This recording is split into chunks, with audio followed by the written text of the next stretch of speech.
ചെമ്പനിപ്പൂ സീരിയലിന്റെ വരാനിരിക്കുന്ന ഒരു എപ്പിസോഡ് റിവ്യൂ വിശേഷങ്ങളിലേക്ക് എല്ലാവർക്കും സ്വാഗതം. സച്ചി കണ്ടെത്താണ് സുധി പറ്റിക്കപ്പെട്ടല്ലോ, 4 ലക്ഷം രൂപ കടയിൽ നിന്ന് സാധനങ്ങൾ അവർ പറ്റിച്ചുകൊണ്ട് പോയല്ലോ. അതിനെക്കുറിച്ച് പോലീസ് സ്റ്റേഷനിൽ ചെന്ന് സുധി പറയുന്ന കാര്യങ്ങളെല്ലാം വീഡിയോ എടുത്തിട്ട് വീട്ടിലെ എല്ലാവരുടെ മുമ്പിൽ പ്രദർശിപ്പിക്കുന്നത് വരെയായിരുന്നു നമ്മൾ പറഞ്ഞിട്ടുണ്ടായിരുന്നത്.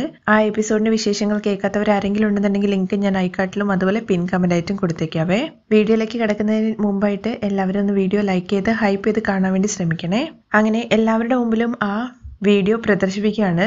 സുധി പ്രത്യേകമായിട്ട് പറയുന്നുണ്ട്, 3 ലക്ഷം രൂപയാണല്ലോ ഡീലറിന് കൊടുക്കേണ്ടത്, പക്ഷെ 4 ലക്ഷം രൂപ എന്തിനാണ് അറേഞ്ച് ചെയ്തെന്നുള്ള കാര്യം ചോദിക്കുമ്പോൾ ഞാൻ പറ്റിക്കപ്പെട്ടു എന്നുള്ള കാര്യം വീട്ടിൽ പറയാൻ വേണ്ടി പറ്റില്ലല്ലോ, അതുകൊണ്ട് സാധനങ്ങൾ വിറ്റതിന്റെ 1 ലക്ഷം രൂപ ലാഭമായിട്ട് ഞാൻ കാണിക്കാൻ വേണ്ടിയിട്ടാണ് 4 ലക്ഷം രൂപ അറേഞ്ച് ചെയ്തത് എന്ന്.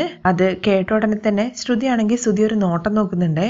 ഇത് കണ്ടതിന് ശേഷം രേവതി ചോദിക്കുന്നുണ്ട്, അല്ല സച്ചേട്ടാ, അപ്പോ നിങ്ങളെ ഏട്ടനെ പറ്റിച്ചും കൊണ്ട് സാധനങ്ങൾ എടുത്ത് അവര് പോയോ എന്ന്. ആ രേവതി പോയി, ഇവൻ വെറും പഠിച്ച മുട്ടാളായി പോയല്ലോ. ബ്ലാക്ക് മണിയിൽ സാധനം എടുക്കുന്നത് കൊണ്ട് തന്നെ ബില്ല് വേണ്ട എന്നുള്ള കാര്യം അവര് പറഞ്ഞു. എന്നാൽ അവരുടെ ആളുകൾ തന്നെ കടയിലേക്ക് വന്നിട്ട് ആ പണവും എടുത്തോണ്ട് പോയി. തുടർന്ന് സുധീരുടെ അടുത്ത് രവിക്ക് അരികിലേക്ക് വരാൻ വേണ്ടി പറയുന്നുണ്ട്. എന്താ സുധി ഇതൊക്കെ? നിനക്ക് ലാഭം വന്നു എന്നൊക്കെ ഇവിടെ എല്ലാവരോടും നീ കള്ളം പറയാലേ ചെയ്തത്. ഇതൊക്കെ സുധി എന്ത് ശീലമാണ്? ബിസിനസ് ആകുന്ന സമയത്ത് നഷ്ടം ലാഭം ഇതൊക്കെ വരുന്നത് സഹജമായിട്ടുള്ള കാര്യമാണ് എന്ന് കരുതിയിട്ട് ഇവിടെ നീ എല്ലാവരുടെ മുമ്പിൽ ഡ്രാമ കളിക്കായിരുന്നോ? നിനക്ക് ഇത്രയും രൂപ ലാഭം വന്നു, നീ ബിസിനസ് നന്നായിട്ട് കൊണ്ടുപോകുന്നുണ്ട് എന്നുള്ള കാര്യം അറിഞ്ഞപ്പോ ഞാനും സന്തോഷിച്ചിട്ടുണ്ടായിരുന്നു. എന്നാ നീ ഒരിക്കലും മാറത്തില്ല അല്ലേ? കിട്ടിയ അവസരല്ലേ രേവതിയും നന്നായിട്ട് ശ്രുതിക്ക് കൊടുക്കുന്നുണ്ട്. ശ്രുതി, നീ എന്തോ സച്ചേട്ടൻ എപ്പോഴും നിന്റെ ഹസ്ബൻഡിനെ ചോദ്യം ചെയ്യുന്നു, മറ്റുള്ളവരുടെ മുമ്പിൽ അപമാനപ്പെടുത്തുന്നു എന്നൊക്കെയല്ലേ എപ്പോഴും പറയാറ്. ഇങ്ങനെ ചെയ്യുന്ന നിന്റെ ഹസ്ബൻഡിനെ എങ്ങനെയാണ് ശ്രുതി ചോദ്യം ചെയ്യാതിരിക്കുക? അവരെ സമ്പാദിക്കുന്നത് കണ്ടിട്ട് ഞങ്ങളെ മുഖം എവിടെയോ കൊണ്ടുപോയി വെക്കണം എന്നൊക്കെയല്ലേ നീ പറഞ്ഞത്? ഇതാണോ നിന്റെ ഹസ്ബൻഡ് സമ്പാദിക്കുന്ന ലക്ഷണം? രേവതിയുടെ കുത്തുവാക്കുകൾ കേട്ടിട്ട് ഒരക്ഷരം പോലും മിണ്ടാൻ പറ്റാത്ത അവസ്ഥയിൽ ശ്രുതി ഇങ്ങനെ നിൽക്കുന്നുണ്ട്. എന്താ ശ്രുതി ഇതൊക്കെയെന്ന് ശ്രുതി ചോദിക്കുമ്പോ, ശ്രുതി നീ ദേഷ്യപ്പെടുന്ന വിചാരിച്ചിട്ടാണ് ഞാൻ ഈ കാര്യങ്ങളൊക്കെ നിന്നിൽ നിന്ന് മറച്ചു വെച്ചത്. അവര് സംസാരിക്കുന്നതിന്റെ ഇടയിൽ കയറിയിട്ട് വർഷ ചോദിക്കുന്നുണ്ട്, എനിക്ക് ഒരു കാര്യം മനസ്സിലാകുന്നില്ല, നിങ്ങളെ കാശ് പറ്റിച്ചോണ്ട് പോയി എന്നല്ലേ പറഞ്ഞത്, പിന്നെ നിങ്ങൾക്ക് എങ്ങനെ 4 ലക്ഷം രൂപ വന്നത്? ഡീലർക്ക് പണം കൊടുത്തു, 1 ലക്ഷം രൂപ വീട്ടിലെ ലാഭവും കാണിച്ചു. ഇത് തന്നെയാണ് പക്ഷേ എന്റെയും ചോദ്യം. പറയടാ, എങ്ങനെയാണ് നിനക്ക് 4 ലക്ഷം രൂപ വന്നത്? നീ കാശ് റെഡിയാക്കി എന്നുള്ള കാര്യമല്ലേ പറഞ്ഞത്?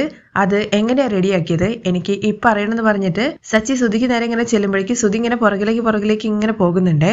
ഈ വീട്ടിൽ ചില കാര്യങ്ങളൊക്കെ നടന്നിട്ടുണ്ട്, അതിനെക്കുറിച്ച് നിനക്കറിയാം. ഞാൻ എന്തിനെ കുറിച്ചാ പറയുന്നതെന്ന് വ്യക്തമായിട്ട് നിനക്കറിയാം. അതുകൊണ്ട് നീ തന്നെ സമ്മതിക്കുന്നതാണ് സുധി നല്ലത്.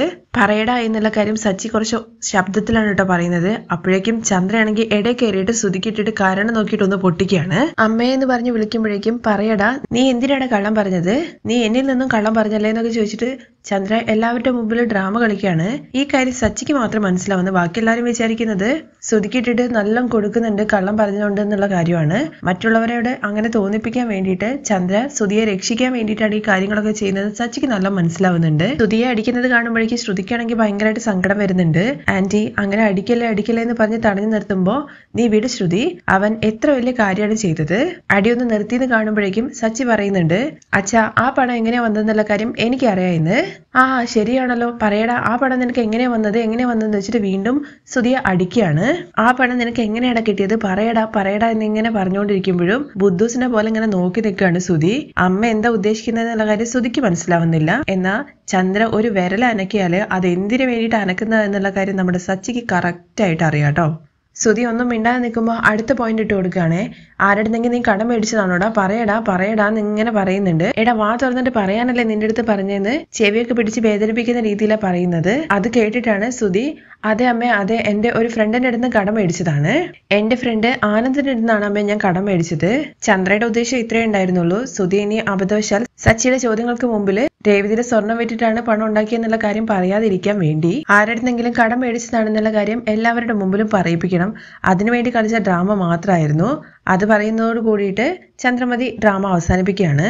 എടാ ആരാടാ ഈ ഫ്രണ്ട് എന്ന് രവി ചോദിക്കുമ്പോ, അതച്ഛ എന്റെ പാർക്കിൽ മീറ്റ് ചെയ്ത ഫ്രണ്ടാണ്. അച്ഛ അന്ന് സുധേട്ടന്റെ കൂടെ പാർക്കിൽ കിടന്നുറങ്ങിയില്ലായിരുന്നോ ആ വീഡിയോയില്? അവൻ തന്നെ. അതെ അവൻ തന്നെ. അവനിൽ നിന്നാണ് ഞാൻ പണം വാങ്ങിയത്. അവൻ ഒരുപാട് നാളായിട്ട് പലിശയ്ക്ക് പണം കൊടുക്കുന്നുണ്ട്. അവന്റെ കയ്യിൽ നിന്നാണ് ഞാൻ പണം മേടിച്ചത്. വീണ്ടും ചന്ദ്ര തുടങ്ങാണേ. അതെന്താടാ നീ എന്റെ അടുത്ത് നിന്ന് മറച്ചു വെച്ചത്? നീ എന്ത് പണിയാടാ ചെയ്തതെന്ന് ചോദിച്ച് അടിക്കുമ്പോഴേക്കും ശ്രുതി ഇടയിൽ കയറിയിട്ട്, മതി ആന്റി മതി. ശ്രുതി, ഇവൻ എന്ത് പണിയാ ചെയ്തു വെച്ചതെന്നുള്ള കാര്യം നീ കേട്ടില്ലേ? ശ്രുതി ഭയത്തിലായിരിക്കും ആന്റി അങ്ങനെ ചെയ്തിട്ടുണ്ടായത്. പക്ഷെ ശ്രുതി ആരെയും പറ്റിക്കല്ലോ ചെയ്തത്, ശ്രുതി പറ്റിക്കപ്പെട്ട് നിൽക്കുകയല്ലേ ചെയ്തത്. വീട്ടിൽ പറയാൻ വേണ്ടിയിട്ട് ആന്റി എംബാരസിംഗ് ആയിരിക്കും, അതുകൊണ്ടായിരിക്കും പറയാണ്ടിരുന്നത്. അത് തെറ്റല്ലേ ചേച്ചി എന്നുള്ള കാര്യം ശ്രീകാന്ത് ചോദിക്കുമ്പോൾ പിന്നെ ശ്രീകാന്ത് എന്താണ് ചെയ്യുക? എന്തായാലും ശ്രുതിയുടെ പണമല്ലേ പോയിരിക്കുന്നത്.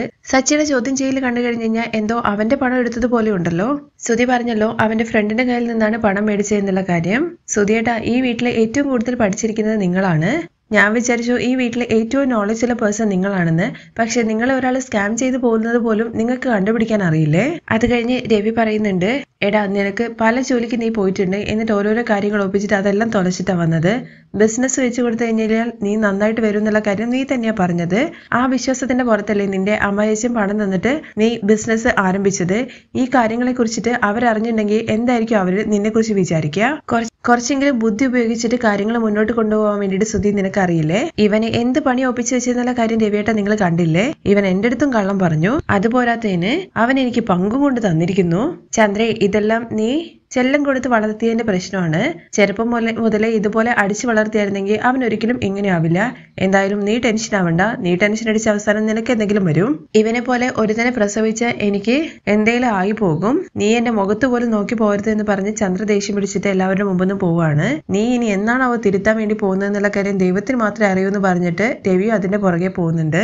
തുടർന്ന് ശ്രുതിയും കൂട്ടി പോവാണ്. ശ്രീകാന്തും വർഷയും റൂമിലേക്കും പോകുന്നുണ്ട്. അത് കഴിഞ്ഞ് രേവതി ചോദിക്കുന്നുണ്ട്, സച്ചേട്ടാ നിങ്ങൾ ഈ വീഡിയോ ഇടുന്ന സമയത്ത് നിങ്ങളുടെ ഏട്ടനായിരിക്കും സ്വർണ്ണം എടുത്തതെന്നുള്ള കാര്യമല്ലേ നിങ്ങൾക്ക് തോന്നിയത്? എന്നാൽ അവര് കടം മേടിച്ചു എന്നല്ലേ പറയുന്നത്? ഇല്ല രേവതി, ഇതില് എന്തോ ഒരു ഉൾക്കത്തുണ്ട്.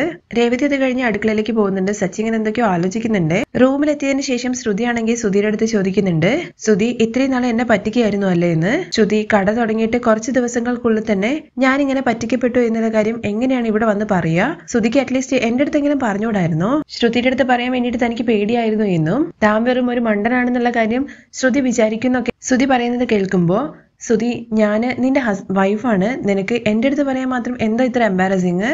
ബിസിനസ് ആകുമ്പോൾ ശ്രുതി നഷ്ടവും ലാഭവും ഒക്കെ വരുന്നത് സഹജമായിട്ടുള്ള കാര്യം തന്നെയാണ്. പക്ഷെ അവർക്ക് ബില്ലടിച്ചു കൊടുക്കാതെ സാധനം വിറ്റതാണ് ശ്രുതി ചെയ്ത ഏറ്റവും വലിയ മണ്ടത്തരം. ശ്രുതി കസ്റ്റമർ പോകുന്ന വിചാരിച്ചിട്ടാണ് ഞാൻ അങ്ങനെ ചെയ്തത്, അല്ലാതെ അവരെന്നെ പറ്റിക്കുന്നുള്ള കാര്യം ശ്രുതി എനിക്ക് അറിയില്ലായിരുന്നല്ലോ. ഇത് കേട്ട് ശ്രുതി പറയുന്നത്, നീ ഈ കാര്യം എന്റെ അടുത്ത് മുന്നേ പറഞ്ഞിട്ടുണ്ടായിരുന്നെങ്കിൽ ഇത് ഞാൻ വേറെ പോലെ ഡീൽ ചെയ്തേനെ. ഇപ്പൊ കണ്ടില്ലേ ആ സച്ചി എന്തെല്ലാം കാര്യങ്ങളാ പറയുന്നതെന്ന്. ശ്രുതി, നിന്റെ അമ്മ എന്തോരം ടെൻഷനായി എന്നുള്ള കാര്യം നിനക്ക് അറിയില്ലേ? ആന്റി ഇതുവരെ ശ്രുതിക്ക് എല്ലാ കാര്യത്തിനും സപ്പോർട്ട് ചെയ്യാണ് ചെയ്തിട്ടുണ്ടായിരുന്നത്. എന്നാ ഇന്ന് ആന്റി നിന്നെ അടിച്ചില്ലേ എന്നൊക്കെ ചോദിക്കുമ്പോഴേക്കും ശ്രുതി പറയുന്നുണ്ട്, അമ്മയ്ക്ക് ഈ കാര്യങ്ങളൊക്കെ മുന്നേ അറിയാമായിരുന്നു എന്ന്. എന്താ ശ്രുതി പറഞ്ഞത്? ആന്റിക്ക് മുന്നേ അറിയുന്നോ? അതെ, ഈ സംഭവം നടന്ന അന്ന് തന്നെ ഞാൻ അമ്മയുടെ അടുത്ത് കാര്യങ്ങളെല്ലാം പറഞ്ഞിട്ടുണ്ടായിരുന്നു. മറ്റുള്ളവരുടെ മുമ്പിൽ എന്നെ രക്ഷിക്കാൻ വേണ്ടിയിട്ടാണ് അമ്മ അങ്ങനെ ചെയ്തത്. എനിക്ക് ശ്രുതി കാര്യങ്ങളൊന്നും മനസ്സിലാവുന്നില്ല. നീ പറ്റിക്കപ്പെട്ടു. ആനന്ദിന്റെ കയ്യിൽ നിന്നും പണം മേടിച്ചിട്ട് 1 ലക്ഷം രൂപ ഇവിടെ പ്രോഫിറ്റും കാണിച്ചു. പക്ഷെ ഈ രഹസ്യം നിങ്ങൾ എന്തിനാ ഇത്രയും വലിയൊരിതായിട്ട് സൂക്ഷിക്കുന്നത്? ശ്രുതി, ഞാൻ മറ്റൊരു കാര്യം കൂടി നിന്നെ അറിയിക്കാം. നീ ടെൻഷൻ ആവരുതെന്ന് പറഞ്ഞിട്ട് രേവതിയുടെ സ്വർണം വിറ്റിട്ടാണ് ആ പണം ഉണ്ടാക്കിയെന്നുള്ള സത്യം ശ്രുതിയുടെ അടുത്ത് പറയാണ്. രേവതി അമ്മയുടെ കയ്യിൽ കൊടുത്തിരിക്കുന്ന ആ സ്വർണം വിറ്റു എന്നുള്ള കാര്യം കേൾക്കുമ്പോഴേക്കും ശ്രുതിക്ക് ആകെ ടെൻഷൻ ആവുകയാണേ. അപ്പോ രേവതിയുടെ സ്വർണം കവറിങ്ങാറ്റ് മാറ്റിവെച്ചത് ഞാനും അമ്മയും കൂടി ചേർന്നിട്ടാണെന്നുള്ള സത്യം ശ്രുതിയുടെ അടുത്ത് പറയാണ്. ആദ്യം ശ്രുതി ദേഷ്യത്തോട് കൂടിയിട്ട് എന്തിനാ അങ്ങനെ ചെയ്തതെന്നൊക്കെ ചോദിച്ചിട്ട് ശ്രുതിയെ അടിക്കുന്നുണ്ട്. അത് കഴിഞ്ഞ് മാറി നിന്ന് കരയുവാണേ. സോറി ശ്രുതി, ഞാൻ അറിയാതെ ചെയ്തു പോയതാണ്, എനിക്ക് വേറെ വഴിയില്ലായിരുന്നു എന്നൊക്കെ പറയാണേ. ശ്രുതി, നീ പറ്റിക്കപ്പെട്ടത് അത്ര വലിയൊരു കാര്യമേ അല്ല. എന്നാ രേവതിയുടെ സ്വർണം കൊണ്ടുപോയി വിറ്റിട്ട് എന്തിനാണ് ഇങ്ങനെയൊക്കെ ചെയ്തത്? ഈ കാര്യം ഉണ്ടല്ലോ ആ സച്ചി അറിഞ്ഞു കഴിഞ്ഞു കഴിഞ്ഞാൽ എത്ര നാണക്കേടാണ്. സ്വന്തം വീട്ടിൽ നിന്ന് തന്നെ സ്വർണം എടുത്തിട്ട് അവിടെ ഇമിറ്റേഷൻ ജ്വല്ലറി കൊണ്ടുവെക്കുക. നീയും നിന്റെ അമ്മയും എന്തൊക്കെ പണികളാണ് ശ്രുതി ചെയ്യുന്നത്? ആ സച്ചിയെങ്ങാനും നീയാണ് രേവതിയുടെ സ്വർണം എടുത്ത് കൊണ്ടുപോയി വിറ്റെന്നുള്ള കാര്യം അറിഞ്ഞാലുണ്ടല്ലോ, രേവതിയുടെ അനിയന്റെ കൈ ഒടിച്ചില്ലേ, അതുപോലെ നിന്റെ കൈ ഒടിക്കും. ശ്രുതി, എന്തായാലും മറ്റുള്ളവർ അറിയരുതെന്ന് വിചാരിച്ചിട്ട് അമ്മ തൽക്കാലം എല്ലാവരുടെ മുമ്പിൽ നാടകം കളിച്ചില്ലെന്ന് ചോദിക്കുമ്പോ ശ്രുതി എന്താ വിചാരിച്ചിരിക്കുന്നത്? സച്ചി ഇതൊക്കെ വിശ്വസിച്ചിട്ടുണ്ടാവും എന്നാണോ? ഇല്ല, അവൻ ഒരിക്കലും അത് വിശ്വസിച്ചിട്ടുണ്ടാവില്ല. എന്തായാലും അവന് ഡൗട്ട് ഉണ്ടാകും. അവൻ ഇതിന്റെ പുറകെ പോവുകയും ചെയ്യും, കണ്ടെത്താൻ വേണ്ടി ശ്രമിക്കും. ഇല്ല ശ്രുതി, എന്തായാലും ഉടനെ തന്നെ ആ സ്വർണം മാറ്റിവെക്കുക എന്നുള്ള കാര്യം അമ്മ പറഞ്ഞിട്ടുണ്ട്. ഇനി എങ്ങനെയാണ് ശ്രുതി അത് മാറ്റി വെക്കാൻ വേണ്ടി പറ്റുക? ഒരു ബുദ്ധിയില്ലാതെ രണ്ടെണ്ണം കൂടി ചേർന്നിട്ട് ഓരോന്ന് ചെയ്തു വെച്ചിരിക്കുന്നൊക്കെ പറഞ്ഞിട്ട് ശ്രുതിക്ക് ഭയങ്കരമായിട്ട് ദേഷ്യം വരുന്നുണ്ട്. ഇപ്പോ രേവതിയുടെ പണത്തിലാണ് നമ്മൾ ജീവിക്കുന്നത് എന്നുള്ള കാര്യം ആയില്ലേ? എന്തിനാണ് നിന്റെ കൂടെ എന്നെയും കൂടി ചേർത്തിട്ട് ഇങ്ങനെ നാണം കെടുത്തുന്നത്? സോറി ശ്രുതി, കണ്ണുമൂടി തുറക്കുന്നതിന് മുമ്പ് സംഭവങ്ങളെല്ലാം നടന്നു. ഇനി ശ്രുതി ഞാൻ ഒരിക്കലും ഒരു കാര്യവും നിന്റെ അടുത്ത് പറയാതെ ചെയ്യില്ല. ഈ കാര്യം എങ്ങാനും സച്ചി അറിഞ്ഞാലുണ്ടല്ലോ പിന്നെ നമ്മൾ സമാധാനത്തോടു കൂടി ജീവിക്കാൻ വേണ്ടിയിട്ട് അനുവദിക്കില്ല. ഇത് ഒരു കാരണവശാലും പുറത്തറിയാൻ വേണ്ടി പാടില്ല. ഇല്ല ശ്രുതി, ഒരിക്കലും പുറത്തറിയില്ല. അത് നമുക്ക് എന്തെങ്കിലുമൊക്കെ ചെയ്യാം. ഇപ്പോ ഈ സത്യം എന്റെ അടുത്ത് പറഞ്ഞു എന്നുള്ള കാര്യം നീ നിന്റെ അമ്മയുടെ അടുത്ത് പറയരുത്. അതെന്താ ശ്രുതി എന്ന് ശ്രുതി ചോദിക്കുമ്പോഴേക്കും ശ്രുതിക്ക് ദേഷ്യം വരികയാണേ. നിന്റെ അമ്മ ഒരു കാര്യം പറഞ്ഞു കഴിഞ്ഞു കഴിഞ്ഞാൽ നീ അതുപോലെ ചെയ്യുമല്ലോ. ഇപ്പൊ ഞാൻ എന്തെങ്കിലും പറയുന്ന സമയത്ത് എന്നെ എന്തിനെങ്ങനെ ചോദ്യം ചെയ്യുന്നതെന്ന് ചോദിക്കുകയാണേ. ഇല്ല ശ്രുതി, നീ ടെൻഷൻ ആവില്ലേ, ഞാൻ പറയില്ല. അത് കഴിഞ്ഞ് വർഷയാണ് കാണിക്കുന്നത്. വർഷ ശ്രീകാന്തിന്റെ അടുത്ത് പറയുന്നുണ്ട്, ശ്രീകാന്ത് എന്തായാലും ഈ വീട്ടിലെ എന്റർടൈൻമെന്റ്സിന് ഒരു കുറവില്ല. ഓരോ ദിവസം എന്തെങ്കിലും ഒരു പുതിയ കാര്യങ്ങൾ നടന്നുകൊണ്ടേയിരിക്കും. ഒന്നെങ്കിൽ നിങ്ങളുടെ ഏട്ടൻ സച്ചി എന്തെങ്കിലും ചെയ്യും, അല്ലെങ്കിൽ നിങ്ങളുടെ ഏട്ടൻ സുധി എന്തെങ്കിലും ചെയ്യും. ശ്രീകാന്ത് കാരണം മാത്രമാണ് ഈ വീട്ടിൽ ഒരു ഇഷ്യൂ ഉണ്ടാവാത്തത്. ഇപ്പൊ പക്ഷെ നീ എന്താ പറഞ്ഞു വരുന്നത്, ഞാൻ കാരണം എന്തെങ്കിലും പ്രശ്നം ഉണ്ടാവണമെന്നാണോ? ഏയ് അങ്ങനെയല്ല, നീ ഗുഡ് ബോയ് ആണെന്നുള്ള കാര്യമാണ് ശ്രീകാന്തെ പറഞ്ഞത്. ഓ അതെങ്കിലും അറിയാലോ. ശ്രീകാന്തെ, നിനക്ക് എന്താ തോന്നുന്നത്? നിങ്ങളുടെ ഏട്ടൻ പറഞ്ഞത് സത്യമാണെന്ന് തോന്നുന്നുണ്ടോ? അവര് കടം മേടിച്ചിരിക്കുന്നത് ഫ്രണ്ടിന്റെ അടുത്തുനിന്നായിരിക്കോ? അങ്ങനെയല്ലേ സുധിയേട്ടൻ പറഞ്ഞെന്ന് ശ്രീകാന്ത് ചോദിക്കുമ്പോ ആദ്യം സ്വർണ്ണമെല്ലാം കവറിംഗ് ആയിട്ട് മാറി. അത് കഴിഞ്ഞിട്ട് നിങ്ങളുടെ ഏട്ടൻ പറ്റിക്കപ്പെട്ടു എന്നുള്ള കാര്യം അറിഞ്ഞു. ഇപ്പൊ പറയുന്നു പണം ഉണ്ടാക്കാൻ വേണ്ടിയിട്ട് ഫ്രണ്ടിന്റെ അടുത്ത് കടം മേടിച്ചു എന്ന്. എനിക്കെന്തോ സുധേട്ടന്റെ വലിയ സംശയം ഉണ്ടെന്ന് ശ്രീകാന്ത് പറയുമ്പോ അത് തന്നെയാണ് എനിക്കും തോന്നുന്നത്. സച്ചിയേട്ടൻ പറഞ്ഞതുപോലെ തന്നെ ഒരുപക്ഷെ നിങ്ങളുടെ സുധിയേട്ടൻ തന്നെയായിരിക്കും ആ സ്വർണം കവറിംഗ് ആയിട്ട് മാറ്റി വെച്ചിട്ടുണ്ടാവുക. അതിന് ചാൻസ് ഉണ്ടെന്ന് ശ്രീകാന്ത് പറയുമ്പോഴേക്കും അങ്ങനെയാണെങ്കിൽ നമുക്കൊരു പ്രൈവറ്റ് ഡിറ്റക്റ്റീവിനെ വെച്ചിട്ട് ഇത് കണ്ടുപിടിച്ചാൽ എന്താ ശരിയാവില്ല എന്നുള്ള കാര്യം ചോദിക്കുമ്പോഴേക്കും അയ്യോ വർഷ ഡിറ്റക്റ്റീവിനാക്കുന്ന എന്തിനാ, നമുക്ക് സിബിഐന്റെ അടുത്ത് പറഞ്ഞാലോ. സുധിയേട്ടൻ തെറ്റ് ചെയ്തിട്ടുണ്ടോ ഇല്ലയോ എന്നുള്ള കാര്യമൊന്നും നമുക്കറിയില്ല. എന്തായാലും നമ്മൾ ഈ കാര്യങ്ങളിലൊന്നും തലയിടണ്ട എന്നാണ് ശ്രീകാന്ത് പറയുന്നത്. അതെന്താ ശ്രീകാന്ത് നീ അങ്ങനെ പറയുന്നത്? ലൈഫിൽ എന്തെങ്കിലുമൊക്കെ ഒരു അഡ്വഞ്ചർ വേണ്ടേ? അതുമാത്രമല്ല സുധിയേട്ടൻ ആരെങ്കിലുമൊക്കെ എന്തെങ്കിലും പറഞ്ഞു കഴിഞ്ഞു കഴിഞ്ഞാൽ ഉടനെ നിങ്ങളുടെ അമ്മ സപ്പോർട്ട് ചെയ്യാൻ വേണ്ടി പോകുന്നതാണ്. എന്നാൽ ഇന്ന് സുധിയേട്ടനെ അടിച്ചു. നിങ്ങളുടെ അമ്മയുടെ റിയാക്ഷൻ കണ്ടിട്ട് എനിക്ക് എന്തോ സംശയമുണ്ട്. അതൊക്കെ എന്തെങ്കിലും ആവട്ടെ വർഷേ, നമുക്ക് ഈ വീട്ടിൽ എല്ലാവരും വേണം. അത് മാത്രമല്ല ഇത് കാശുമായിട്ട് ബന്ധപ്പെട്ട കാര്യമായതുകൊണ്ട് തന്നെ നമ്മൾ ഈ കാര്യങ്ങളൊന്നും തലയിടാൻ വേണ്ടി പോകണ്ടെന്നാണ് ശ്രീകാന്ത് പറയുന്നത്. അത് മാത്രമല്ല നമ്മൾ ഇതിന്റെ പുറകെയൊക്കെ പോയി കഴിഞ്ഞു കഴിഞ്ഞാൽ ചിലപ്പോൾ അത് വലിയ ഇഷ്യൂ ആയിട്ട് മാറും. അപ്പൊ ശ്രീകാന്ത് പറയുന്നത് ഈ കാര്യം കണ്ടുപിടിക്കേണ്ട എന്നാണോ? കണ്ടുപിടിക്കണം, പക്ഷെ നമ്മൾ മിണ്ടാതിരുന്നിട്ട് എന്താണ് നടക്കാൻ വേണ്ടി പോകുന്നത് എന്നുള്ള കാര്യം നോക്കാം. അത് കേൾക്കുമ്പോൾ വർഷം വിചാരിക്കുന്നുണ്ട്, ആ ശരി ഇനിയിപ്പോ എന്താ നടക്കുന്ന എന്നുള്ള കാര്യം നമുക്ക് നോക്കാം എന്ന മട്ടിൽ ഇങ്ങനെ ഇരിക്കുവാണ്. തുടർന്ന് സച്ചിയും അതുപോലെ രേവതിയാണ് കേട്ടോ കാണിക്കുന്നത്. രണ്ടുപേരും ഭയങ്കര എന്തോ ചിന്തയിലാണ് ഇരിക്കുന്നത്. സച്ചിയേട്ടൻ എന്താ കുറെ നേരമായിട്ട് ആലോചിച്ചുകൊണ്ടിരിക്കുന്നത്, നമ്മൾ വെറുതെ തെറ്റിദ്ധരിച്ചു, നിങ്ങളുടെ ഏട്ടനല്ല സ്വർണ്ണം എടുത്തെന്നുള്ള കാര്യമാണ് തോന്നുന്നത്. അതെന്താ രേവതി നീ ഇപ്പൊ അങ്ങനെ പറയുന്നത്? നിങ്ങളുടെ ഏട്ടൻ തന്നെ പറഞ്ഞില്ലേ അവര് പുറത്തുനിന്ന് എവിടുന്നാണ് കടം മേടിച്ചതെന്ന്. പിന്നെ അവരാണ് സ്വർണ്ണം എടുത്തെന്നുണ്ടെങ്കിൽ ഉറപ്പായിട്ടും അമ്മയ്ക്ക് ഈ കാര്യങ്ങളെ കുറിച്ച് അറിയില്ലേ? അമ്മയ്ക്ക് ഒന്നും അറിയില്ല എന്നല്ലേ പറഞ്ഞത്? അത് നീ കണ്ടിരുന്ന രേവതി എന്ന് ചോദിക്കുകയാണേ. നിങ്ങളുടെ ഏട്ടനെ അമ്മ അത്രയും അടി അടിച്ചില്ലേ? ഇതിനു മുമ്പ് അമ്മ ഇത്രയും ദേഷ്യപ്പെട്ടത് ഞാൻ കണ്ടിട്ടേ ഇല്ല. അത് മാത്രമല്ല നിങ്ങളുടെ ഏട്ടനെ ഇതുവരെ അങ്ങനെ അടിച്ചതായിട്ട് നിങ്ങൾ കണ്ടിട്ടുണ്ടോ? ഞാൻ കണ്ടിട്ടില്ല, പക്ഷെ അവൻ ഒരുപാട് അടിയൊക്കെ മേടിച്ചിട്ടുണ്ട്. നിങ്ങളുടെ അമ്മ സ്വർണ്ണം എടുത്ത് കൊടുത്തിട്ടുണ്ടെങ്കിൽ ഉറപ്പായിട്ടും ഇത്രയും അടിക്കേണ്ട കാര്യമില്ലല്ലോ. നമ്മൾ വിചാരിച്ചത് ആ പണം ഉണ്ടാക്കാൻ വേണ്ടിയിട്ട് നമ്മുടെ സ്വർണ്ണം എടുത്ത് വിറ്റു എന്നുള്ള കാര്യമല്ലേ? എന്നാൽ നിങ്ങളുടെ ഏട്ടനാണെന്നുണ്ടെങ്കിൽ ഫ്രണ്ടിന്റെ അടുത്തല്ലേ കടം മേടിച്ചിരിക്കുന്നത്. രേവതി അവർ പറഞ്ഞ കാര്യങ്ങളൊക്കെ നീ അപ്പാടെ തന്നെ വിശ്വസിച്ചിരിക്കുകയാണോ? എന്താ സച്ചിയേട്ടൻ വിശ്വസിച്ചില്ലേ? നിങ്ങളുടെ ഏട്ടനെ നിങ്ങളുടെ അമ്മ എന്ത് അടിയാ അടിച്ചെന്നൊക്കെ ചോദിക്കുമ്പോഴേക്കും അവൻ അടിച്ചത് തന്നെ അവനെ രക്ഷിക്കാൻ വേണ്ടിയിട്ടാണ്. അതെന്താ സച്ചിയേട്ടൻ അങ്ങനെ പറഞ്ഞത്? അവൻ സത്യം പറയാൻ വേണ്ടിയിട്ട് വരികയായിരുന്നു. അതുവരെ സൈലന്റ് ആയിരുന്ന എന്റെ അമ്മ പെട്ടെന്ന് തന്നെ ഭദ്രകാളിയായിട്ട് മാറിയത് നീ കണ്ടോ? അത് മാത്രമല്ല നീ അമ്മ ഏട്ടനെ അടിക്കുന്ന സമയത്ത് ശ്രദ്ധിച്ചായിരുന്നോ? ആരെടുത്താ പണം വാങ്ങുന്നത്, ആരെടുത്താ പറയടാ എന്ന് പറഞ്ഞിട്ട് സുധിയെ കൊണ്ട് പറയിപ്പിക്കുകയാണ് ചെയ്തത്. അതും അമ്മ ലീഡ് എടുത്ത് കൊടുത്തിട്ട് പറയിപ്പിച്ചു. സച്ചേട്ട ഒരുപക്ഷെ ശരിക്കും അയാളുടെ നിന്ന് തന്നെ ആയിരിക്കും കടം മേടിച്ചിട്ടുണ്ടാവുക. എന്തോ രേവതി എനിക്ക് അങ്ങനെ തോന്നുന്നില്ല. ഉറപ്പായിട്ടും ഇവൻ നമ്മുടെ സ്വർണ്ണം എടുത്തോണ്ട് പോയിട്ടാണ് പണം മേടിച്ചിരിക്കുന്നത്. അത് നമുക്ക് ഊഹം മാത്രമല്ലേ ഉള്ളൂ, തെളിവൊന്നും നമ്മുടെ കയ്യിലില്ലല്ലോ. രേവതി ആദ്യം ഇവന്റെ ഫ്രണ്ടിന്റെ അടുത്താണോ കടം മേടിച്ചതെന്നുള്ള കാര്യം അറിയണം. അതെങ്ങനെ സച്ചേട്ട അറിയാൻ വേണ്ടി പറ്റുക? അയാളെ പോയി കണ്ട് സംസാരിക്കണം. അതിന് അയാൾ എവിടെയാന്നുള്ള കാര്യം കണ്ടെത്തണ്ടേ? അയാൾ ആ പാർക്ക് തന്നെ ഉണ്ടാവും, അല്ലാതെ എവിടെ പോവാനാ? നാളെ രാവിലെ പോയിട്ട് എന്തായാലും അയാളെ കണ്ടിട്ട് സംസാരിക്കണം. സച്ചേട്ട ഒരുപക്ഷെ നമ്മൾ തെറ്റിദ്ധരിക്കുകയാണെങ്കിലോ? സ്വർണം മാറിയതും നിങ്ങളെ ഏട്ടൻ പറഞ്ഞ കാര്യങ്ങളുമായിട്ട് യാതൊരു ബന്ധവും ഇല്ലെങ്കിലോ? രേവതി നീ കുടുംബത്തിൽ പ്രശ്നം ഉണ്ടാവരുതെന്ന് വിചാരിച്ചിട്ടാണ് ഇങ്ങനെയൊക്കെ പറയുന്നത്. അതുകൊണ്ടാണ് നിനക്ക് കാണുന്നതെല്ലാം ശരിയായിട്ട് തോന്നുന്നത്. പക്ഷെ ഞാൻ പറയുന്നു സുധി തന്നെയാണ് നമ്മുടെ സ്വർണം എടുത്തതെന്ന്. അത് കണ്ടുപിടിക്കുന്നത് വരെ ഞാന് വിടില്ല. തുടർന്ന് സച്ചി പറഞ്ഞതുപോലെ തന്നെ പിറ്റേ ദിവസം രാവിലെ തന്നെ പാർക്കിൽ ഫ്രണ്ടിനെ കാണാൻ വേണ്ടിയിട്ട് പോകുന്നുണ്ട്. അയാള് സച്ചി പറഞ്ഞതുപോലെ തന്നെ പാർക്കിൽ തന്നെ ഇരിക്കുവാണ്.